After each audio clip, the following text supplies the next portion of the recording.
Hello everyone and welcome back again to my YouTube channel. Alam ko excited kayo na mag-like at mag-comment sa video na to kasi mamimili tayo dito ng ating pa-weekly Gcash giveaway and then mananalo sa last Monday ng September na cellphone giveaway. So yan guys, isa yung mananalo doon. Pero for today's vlog, ito na talaga guys, utangan serye na ulit tayo, which is, alam mo ba, meron naman akong nakita na isang loan application guys na nagpapautang ito guys ng 60,000 pesos according to their advertisement. Pero, bago lang to guys, meron pa lang siyang 301 rating. So, kakaunti pa lang yung nagre-rate dito. At meron tong 4.5 stars. Ito siya ng mobile learning platform. So, dito guys, kapag first time ka na maglo-loan sa mga loan application, manood ka muna ng mga reviews tulad dito. Tapusin mo tong video na to para alam mo kung anong meron dito kay Credit Agad. So, dito nga guys, nagsasabi sila na you lend, we lend, make dreams come true. So, dreams na pati yung pinag-uusapan dito, no?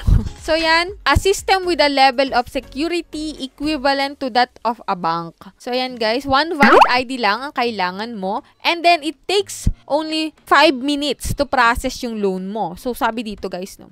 So, yan. Install na natin tong si Credit Agad para alam nyo na kung anong meron dito at kung magkano ba talaga yung pwedeng ipaloan sa'yo.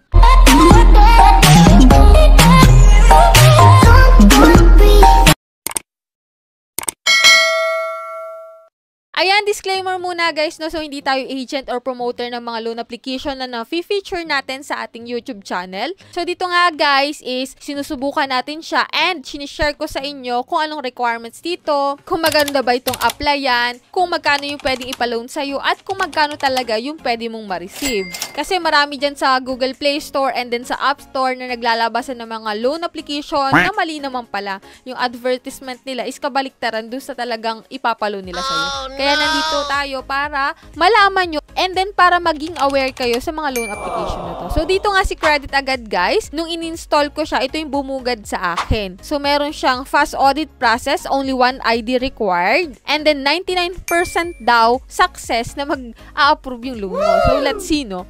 So, 50,000 pesos yung pwedeng ipaloan sa'yo, pero malalaman mo pa rin to kung mag-a-apply ka. Pero sabi ko nga, panoorin mo muna tong video na to hanggang dulo para hindi ka na magsayang ng oras pag-a-apply, pag-fill up ng information mo, then sa huli naman is, wala ka din naman palang mapapala. So, dito guys, tingnan natin kung meron ka bang mauutang dito.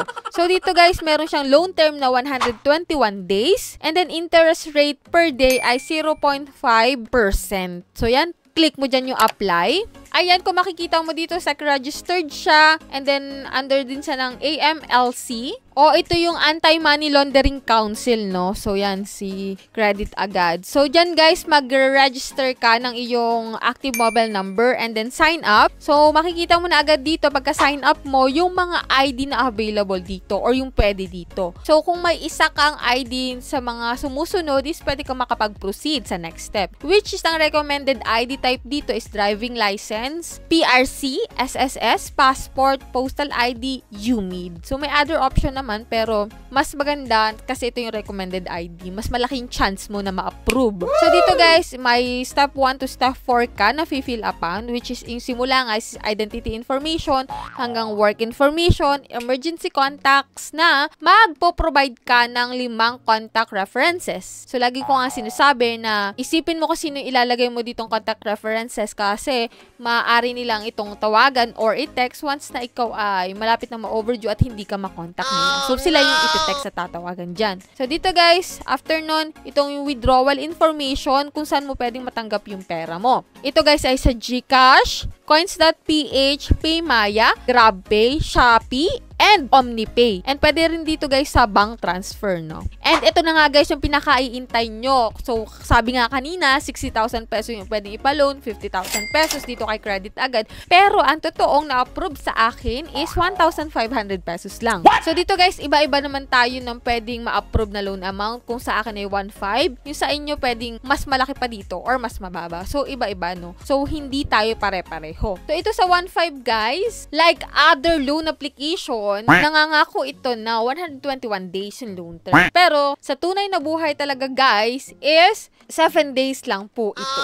So, ngayon guys is 27. So, sa September 2, ko na siya babayaran. At ito nga guys, hindi 1.5 yung marireceive mo na loan amount, kundi babawasin pa dyan guys yung service fee nila na 570 pesos. Which is, ang amount to receive mo na lang doon sa 1.5 is 930 pesos. Yan nga sabi ko, kapag ikaw ay first time na maglo-loan sa mga loan application, syempre sa una, mababa pa lang po yan. Saka pa lang yan tataas kapag ikaw ay nakailang reloan na dito sa mga loan application na to. So kaya nga ito, 1.5 lang yung pinaloan sa akin and then 930 pesos lang yung amount to receive. And then magbabayad na ako sa September 2 ng 1,485. Ayan guys, may second schedule repayment tayo dito na 15 pesos pero mawi-waive na yun or hindi mo na yung babayaran once na full amount mo na yung 1,485 pesos. So yan guys, ito lang yung meron dito kay Credit Agad. So kung ikaw ay nagbabalak na mag-loan dito kay Credit Agad, ito na yung loan amount na pwedeng ipa-approve sa'yo. At ito lang yung loan amount na pwede mong ma-receive. So kung ikaw ay nangangailangan ng mas malaking pera dito, i-ex mo na agad dito si Credit Agad kasi nga 1.5 lang yung pwedeng ipa-loan sa'yo. Yan, kaya nga po lagi kong sinasabi sa inyo na magbasa muna kayo ng mga reviews, manood ng mga